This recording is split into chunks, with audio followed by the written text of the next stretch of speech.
Olá, sejam bem-vindos a mais um Highlights da SPR. Meu nome é Pablo Rides, eu sou radiologista torácico. Hoje o nosso tema será sobre o novo coronavírus. Eu tenho aqui ao meu lado o colega Dr. Rodrigo Caruso Chat. O Rodrigo ele é médico radiologista do Hospital Israelita Albert Einstein, do INCOR, e ele teve a oportunidade de ter acesso às imagens de alguns casos que foram enviados da China. E com isso, a gente gostaria de ouvir um pouco da experiência, dos casos que ele viu e trocar um pouco de ideias a respeito do tema. Então, Rodrigo, muito bem-vindo e obrigado pela presença. Eu que agradeço, Pablo, o convite, e queria agradecer também à Sociedade Paulista pela oportunidade. Eu tenho certeza que a nossa conversa será muito proveitosa. Bom, dando início, a gente tem visto o noticiário aí a cada dia, com um aumento do número de casos diagnosticados pelo novo coronavírus, Esses números já estão perto dos 80 mil casos, com cerca de quase 3 mil mortes, e o epicentro dessa doença começou em Wuhan, na China, mas já vem se alastrando pelos 5 continentes, são mais de 40 países com casos diagnosticados, os Estados Unidos já tem mais de 50 casos confirmados, e nós tivemos no Brasil o primeiro caso confirmado essa semana, e o que traz para a gente um alerta e muita discussão, muitas dúvidas que a gente precisa avançar no tema. Uma das maiores revistas da nossa área, que é a Radiology, já recebeu mais de 170 publicações, submissões de trabalhos nesses últimos meses, e a maioria focando nesses achados da tomografia computadorizada. Como o Rodrigo teve acesso, e também vendo isso, eu queria saber dele a respeito dos achados da tomografia computadorizada, quais são aqueles achados mais comuns. Então, os principais achados da pneumonia pelo novo coronavírus na tomografia são as opacidades em vidro fosco, geralmente bilaterais, envolvendo vários lobos pulmonares, e o que parece mais interessante é uma distribuição predominantemente periférica e posterior das alterações nos pulmões, principalmente nos lobos inferiores. Numa fase muito inicial da doença, as alterações podem ser bem sutis, com pequenas opacidades focais em vidro fosco, às vezes em um único lobo pulmonar, porém com o passar dos dias e com a evolução da pneumonia, as alterações tendem a se estender pelo restante do parênquima, se apresentando então daquela forma de opacidades em vidro fosco multifocais, bilaterais, em vários lobos pulmonares, com a distribuição predominantemente periférica e posterior. E a radiografia é capaz de mostrar essas alterações?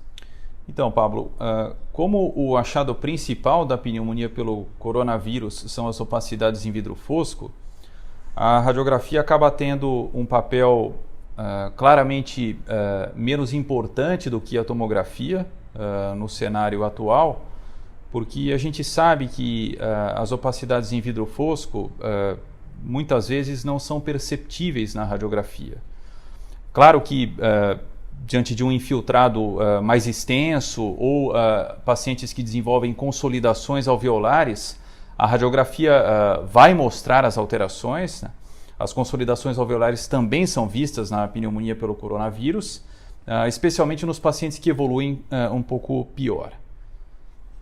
Tá, e voltando à tomografia, a gente observa outros achados como lesões escavadas, linfonodomegalias, derrame pleural. Então, existe uma série de publicações recentes, como você bem colocou, e nódulos, cavidades, linfonodomegalias e derrame pleural não são comuns em pacientes com pneumonia pelo novo coronavírus, de modo que geralmente a gente não observa isso na tomografia. Então o vidro fosco seria o único achado que a gente encontra na tomografia? Não. O vidro fosco é o principal achado, mas não é o único achado. Então, o espessamento septal e um reticulado mais fino podem surgir em meio às áreas de vidro fosco, dando origem ao chamado padrão de pavimentação em mosaico, que é um clássico padrão da tomografia de alta resolução, que a gente já conhece e é descrito em várias outras doenças, incluindo infecções pulmonares, proteinose alveolar, pneumonia lipoídica e por aí vai. Além desse padrão de pavimentação em mosaico, outra alteração que frequentemente é observada são as consolidações alveolares. Especialmente nos pacientes que evoluem um pouco pior, as opacidades em vidro fosco tendem a progredir para um padrão de consolidação alveolar, também com uma distribuição predominantemente periférica no parênquima e, naturalmente, nos casos mais graves mesmo, a tomografia pode mostrar consolidações difusas pelos pulmões, com um padrão semelhante ao que é visto na síndrome do desconforto respiratório agudo. Existe uma temporalidade das alterações na tomografia computadorizada? Como que isso tem sido visto?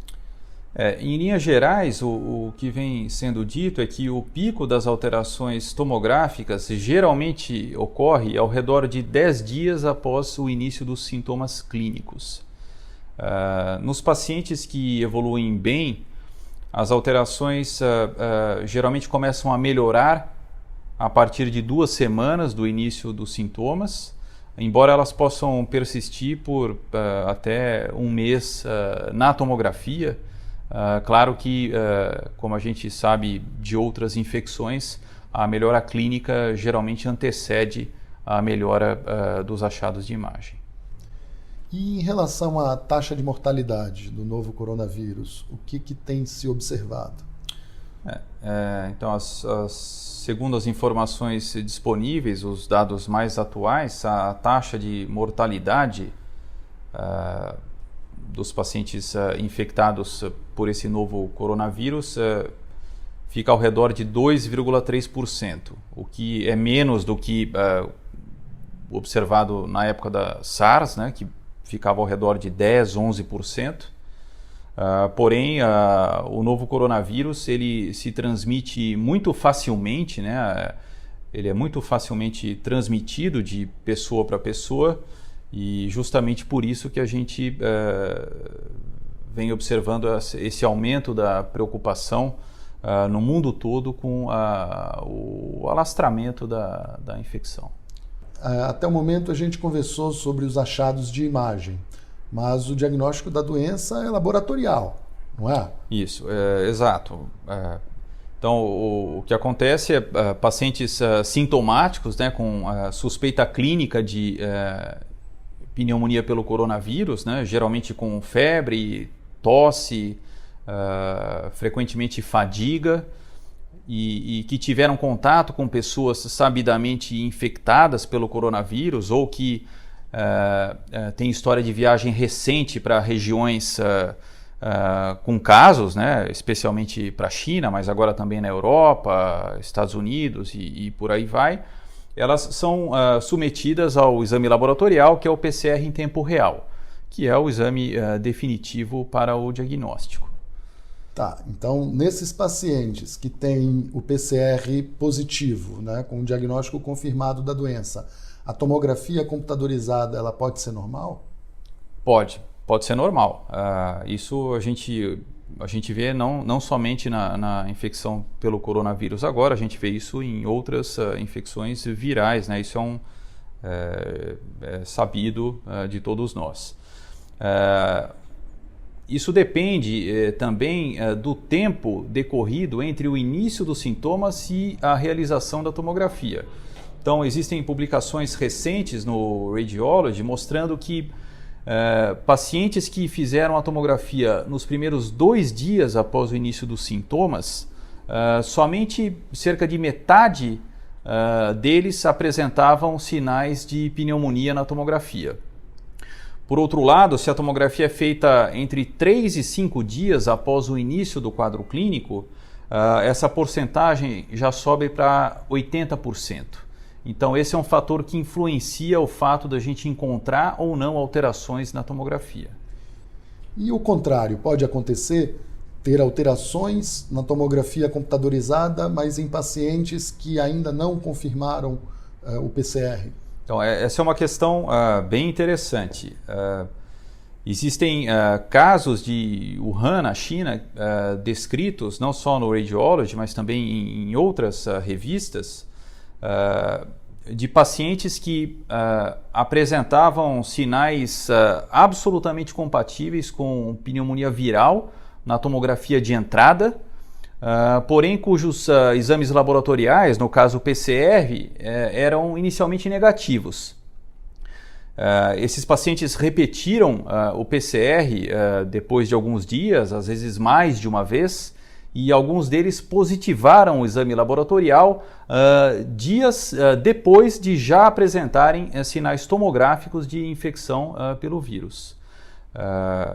É interessante comentar até que nessa semana mesmo, na última quarta-feira, saiu uma publicação grande no Radiology correlacionando a tomografia com o PCR em cerca de 1.000 pacientes, que mostrou que a tomografia foi mais sensível do que o PCR para a detecção da doença, comparativamente com o PCR, obviamente, nessa fase mais inicial do quadro, né? A tomografia teve uma sensibilidade na casa de 80%, enquanto o PCR ficou na faixa de 60% de sensibilidade. Tá, Rodrigo. Então, diante de todo esse contexto, né, de exames com alterações em pacientes que ainda não tiveram diagnóstico da doença ou pacientes que têm o diagnóstico e o exame é normal, quando que a tomografia realmente estaria indicada?